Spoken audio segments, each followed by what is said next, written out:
Perencanaan SDM atau Human Resource Planning merupakan proses peramalan yang bersifat sistematis dengan cara menghubungkan kebutuhan SDM suatu perusahaan dengan strategi dan tujuan perusahaan.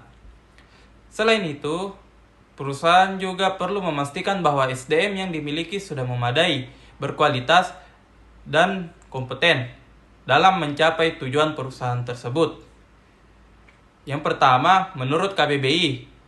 KBBI juga memiliki definisi tentang perencanaan sumber daya manusia, yakni sebuah potensi individu yang bisa dikembangkan dan dilatih untuk kepentingan proses produksi.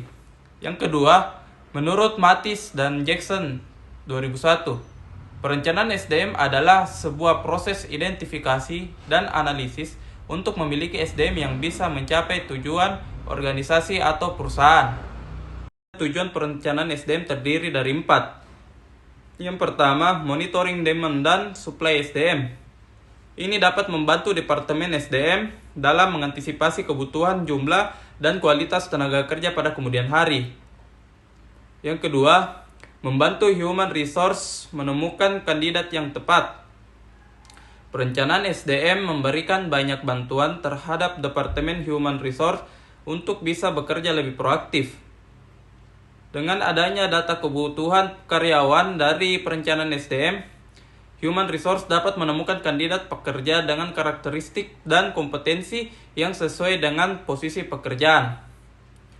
Yang ketiga, menempatkan karyawan pada posisi terbaiknya. Tidak ada yang lebih baik dibandingkan karyawan yang memberikan performa dan prestasi terbaiknya dalam bekerja. Tujuan itu yang ingin dicapai dalam perencanaan SDM, di mana menemukan posisi yang dapat mengeluarkan potensi terbaik karyawannya.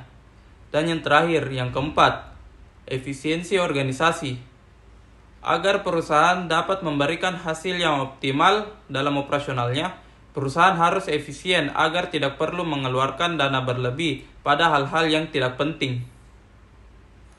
Pendataan yang rutin dalam perencanaan SDM diperlukan agar dapat mengetahui banyak atau sedikitnya pekerja yang perusahaan butuhkan.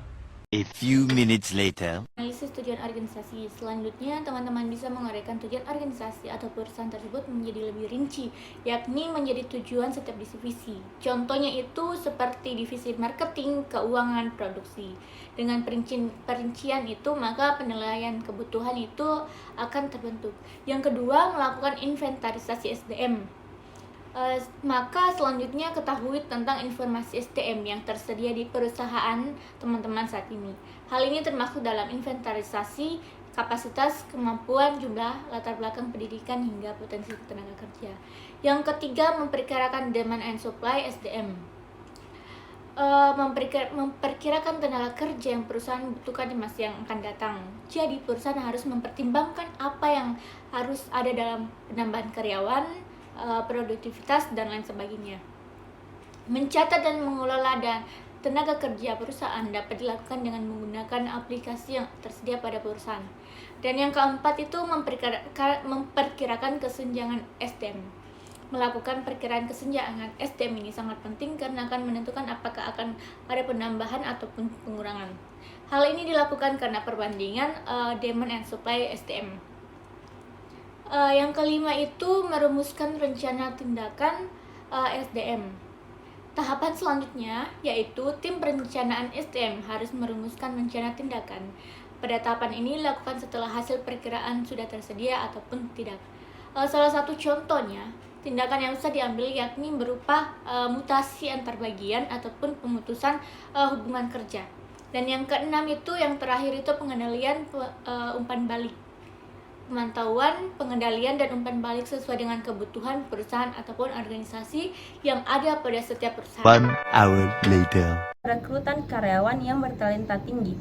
Rekrutmen karyawan merupakan tugas penting yang menjadi tanggung jawab HRD. Keberadaan karyawan baru memiliki peran sentral untuk menggantikan angkatan kerja senior yang telah memasuki usia pensiun. Proses pencarian karyawan yang bertalenta di era digital sangatlah sulit. Jumlah tenaga kerja yang tersedia sangatlah banyak. Di samping itu, kebutuhan tenaga kerja oleh perusahaan juga terus mengalami peningkatan. Hasilnya, perekrutan karyawan menjadi proses yang rumit. Kedua, pengelolaan SDM yang dimiliki oleh perusahaan tak hanya berkaitan dengan perekrutan karyawan. Tantangan SDM juga muncul dalam upaya pengelolaan atau perencanaan karyawan yang ada di dalam perusahaan. HRD mempunyai tanggung jawab untuk mempertahankan keberadaan karyawan yang bertalenta tinggi agar tidak pindah ke perusahaan lain. Di sisi lain, HRD juga mempunyai tugas untuk mengembangkan kemampuan para karyawan. Ketiga, keamanan data perusahaan. Divisi HRD menyimpan banyak data penting perusahaan. Salah satu contohnya adalah informasi yang bersifat personal dan idealnya hanya bisa diakses oleh orang yang tertentu. Bayangkan kalau tenaga HRD tak mempunyai pemahaman tentang pentingnya keamanan data perusahaan. Tidak menutup kemungkinan data tersebut bisa beralih ke tangan orang yang tak bertanggung jawab dengan mudah.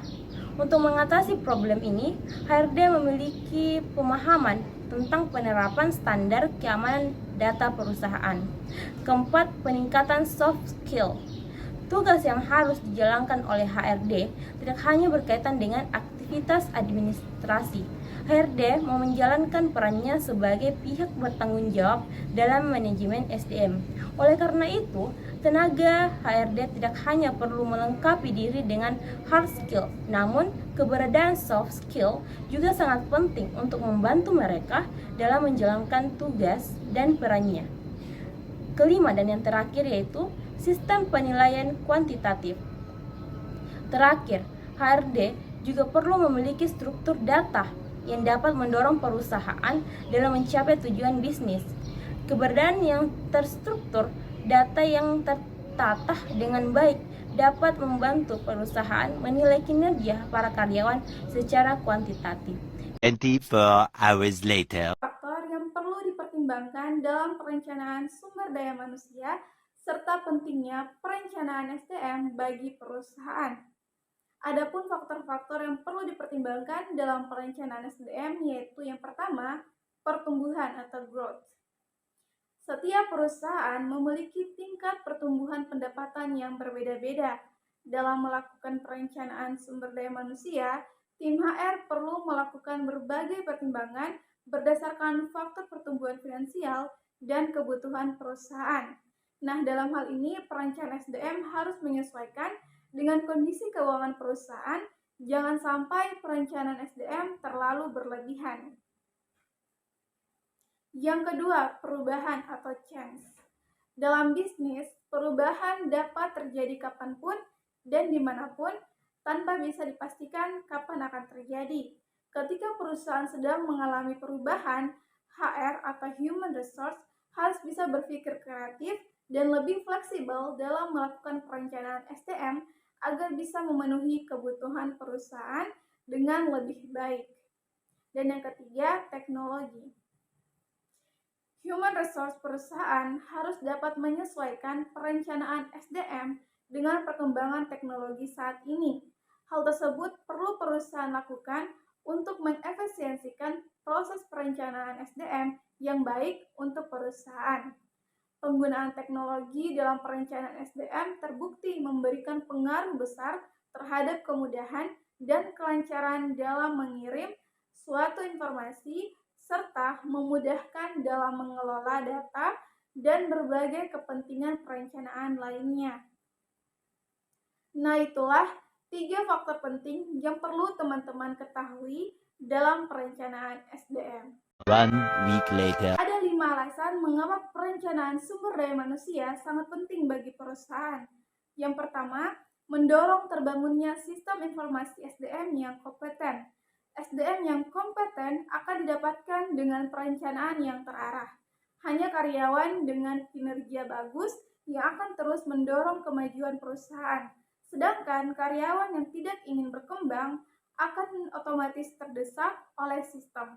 Mereka tidak bisa lagi mengandalkan senioritas dalam lingkup pekerjaan. Yang kedua, kebutuhan akan SDM yang kompeten terpenuhi. Penempatan pegawai yang kompeten dan tepat pada posisinya dapat tercapai dengan lebih optimal dan cepat karena perusahaan telah mengetahui dengan baik kualitas sumber daya manusia yang diperlukan, bagaimana merekrutnya bila hendak menambah karyawan, juga bagaimana mempertahankan karyawan-karyawan terbaiknya. Yang ketiga, meningkatkan efektivitas dan efisiensi perusahaan. Perencanaan SDM yang tepat sasaran akan membuat perusahaan lebih efektif dan efisien. Artinya, perusahaan berjalan baik dengan personel yang produktif dan jumlah karyawan yang sesuai dengan kebutuhan. Karyawan yang produktif adalah karyawan yang mampu bekerja sesuai dengan SOP dengan jam kerja yang sudah ditentukan. Yang keempat, timbulnya sikap positif dalam diri karyawan. Perencanaan SDM yang baik akan menimbulkan sikap positif dalam diri karyawan, jenjang karir yang jelas, pelatihan teknis dan soft skill yang rutin, berkesinambungan, serta sistem kompensasi dan insentif yang menarik membuat karyawan nyaman dalam bekerja. Mereka merasa memiliki kemampuan dan dapat ruang kesempatan yang cukup untuk terus maju, bertumbuh di dalam dan bersama perusahaan. Yang kelima yaitu dapat menghemat biaya. Sebelum melakukan rekrutmen alias mencari tenaga kerja baru, pihak HR terlebih dahulu melakukan perombakan di dalam sumber daya manusia. Audio Jungle.